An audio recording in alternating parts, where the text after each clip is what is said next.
우리가 퇴행성 관절 질환, 관절염을 방치하면 이 부분만 문제가 되는 게 아니라 관련돼서 뭐 당뇨나 고혈압 등의 질환도 있는 분들은 악화가 될 수 있다. 이런 얘기도 있던데 정말 그렇습니까? 네, 맞습니다. 이미 여러 연구를 통해서 밝혀진 사실이고요.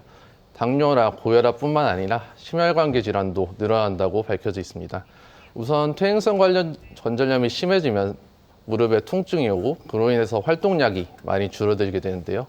이런 경우에는 근육이 좀 빠지고 그리고 운동량이 감소할 수밖에 없습니다. 따라서 전체적인 몸의 신진대사가 좀 적어지게 되고 흡수한 영양소들도 원활하게 활동을 하지 못하면서 고혈압이나 당뇨 같은 전신질환이 악화될 수 있습니다. 예, 굉장히 중요한 게 이런 증상이 발생했을 때 이제 치료 여부인데 증상이 심각하지 않으면 간단한 주사 치료로도 가능하고 만약에 문제가 좀 심각하다, 위중하다 그러면 인공관절 수술까지도 받아야 되는 경우가 있습니다. 어떻습니까? 네, 맞습니다. 증상이 비교적 경미한 경우에는 초기에 비수술적으로 치료하는 방법이 좋은데요.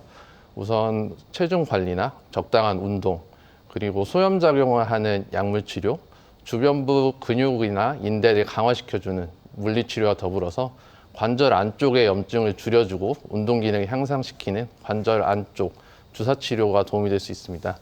이러한 비수술적으로 하는 치료에서 반응이 적어지고 점차 통증이 심해지면서 엑스레이 상에서 관절 간격이 좁아지고 뼈가 자라는 등 퇴행성 관절염 후기로 넘어가게 되면 인공관절 수술을 고려해 봐야 될 것 같습니다. 예, 모든 질환이 걸렸을 때는 이미 늦는 거고 예방이 참 중요할 텐데 뭐 나이 들면서 어쩔 수 없이 관절도 늙게 마련이고 질환이 발병할 수도 있는데 최대한 늦추고 또 잘 관리할 수 있는 방법 어떤 것 추천해 주시겠습니까?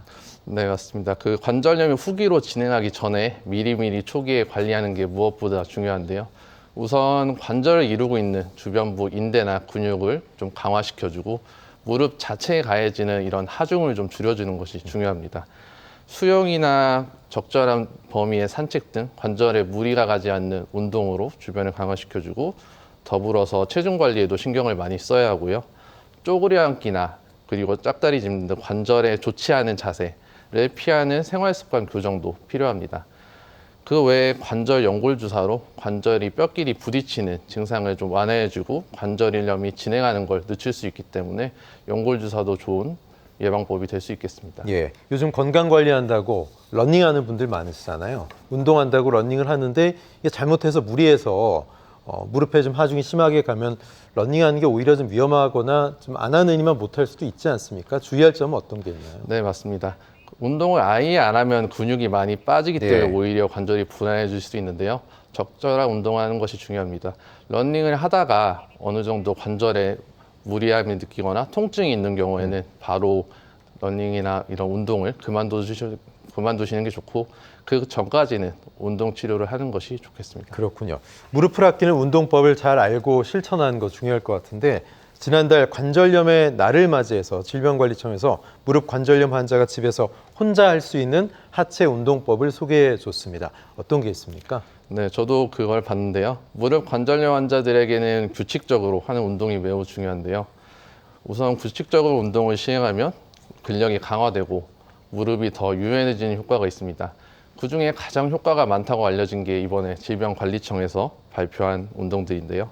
허벅지 근육에 힘을 주고 그 자세를 유지하는 대퇴사두근 운동이나 등을 벽에 댄 채로 앉았다 일어났다를 하는 월스쿼드 운동이 그것입니다.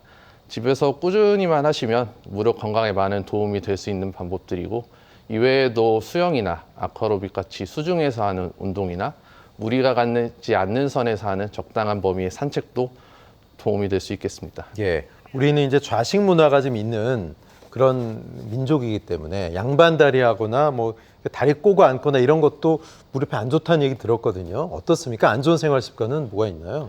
네, 무릎을 꼬는 자세나 아니면 양반다리 같이 모두 다 무릎 관절의 한쪽으로 더 네. 힘이 많이 실리는 경우고요.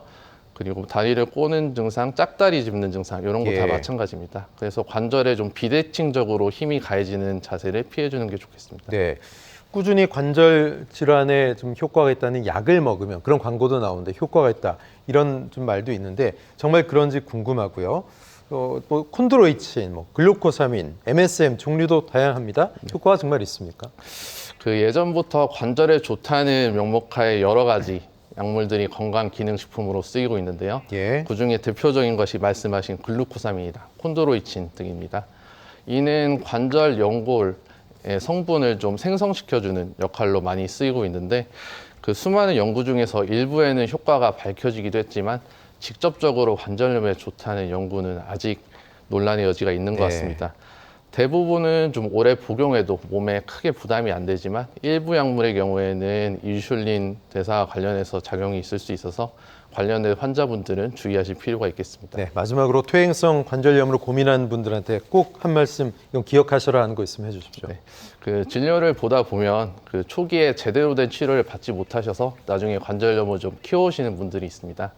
이런 경우에는 나중에 수술을 하더라도 경과가 안 좋아질 수 있기 때문에 초기에 증상이 있으시면 너무 관가하지 마시고 병원에 방문하셔서 상황에 맞는 적당한 치료를 받으셔서 그 관절을 더 오랫동안 쓸 수 있게 하시는 것이 좋겠습니다. 네, 지금까지 인천 더드림병원 관절센터 과장 오명재 과장님과 말씀 나눴습니다. 고맙습니다. 네, 감사합니다. 네.